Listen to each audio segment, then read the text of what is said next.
আপনাদের যেটা এখন বলতে যাচ্ছি সেটা শুনে আপনারাও শক পাবেন। আমেরিকা ভারতকে একটি গোপন জানকারি দিয়েছে, আর চায়না এটিকে পুরো নাকচ করেছে। আর চায়না তো সর্বদা করে আসছে, চায়না কোনোদিনই কখনো স্বীকারই করেনি। আপনারা তো জানেন চায়না রিসেন্ট তাদের জাসুসি শিপকে মালদ্বীপে পাঠিয়েছে। তো এখানে চায়নার বক্তব্য তারা এটিকে শুধুমাত্র রিসার্চ করার জন্য পাঠিয়েছে, কিন্তু আপনারা তো জানেন চায়না কোন উদ্দেশ্যে পাঠিয়েছে। কিন্তু এর উপর যে আমেরিকা প্রকাশ করেছে সেটিকে দেখে পুরো বিশ্ব অবাক। আসলে বন্ধুরা, আমেরিকা অনেক বড় একটি প্রকাশ করেছে যে চায়নার এই রিসার্চ শিপটি, যেটি সায়েন্টিফিক এক্সপ্লোরেশন তো করে, যেখানে সব থেকে ইম্পর্টেন্ট ক্রিটিক্যাল জানকারিকে ইন্ডিয়ান ওশেন সম্পর্কে তারা জানছে।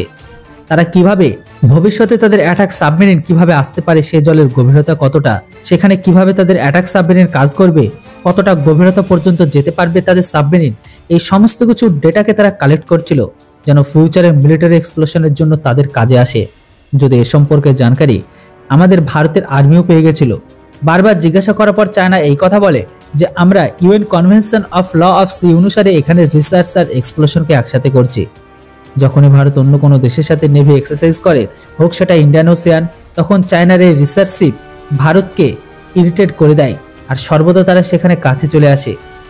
রিসেন্ট যখন ভারত শ্রীলঙ্কার মালদ্বীপের একসাথে এক্সারসাইজ করছিল, তখন চায়নার এই রিসার্চ শিপটি অনেক কাছে চলে আসে। যদিও এটার উপর ভারতের এখন একদম চুপ থাকা উচিত নয়। যেখানে তাইওয়ান পর্যন্ত আমাদের রিসার্চ শিপকে পাঠানো উচিত, তখন আমাদেরও বলা উচিত আমরা এখানে রিসার্চের জন্য পাঠিয়েছি।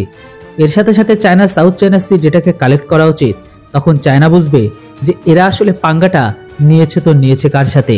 এর উপর আপনাদের কি মতামত সেটি অবশ্যই কমেন্ট বক্সে লিখে জানান। Thanks for watching. জয় হিন্দ, বন্দে মাতরম।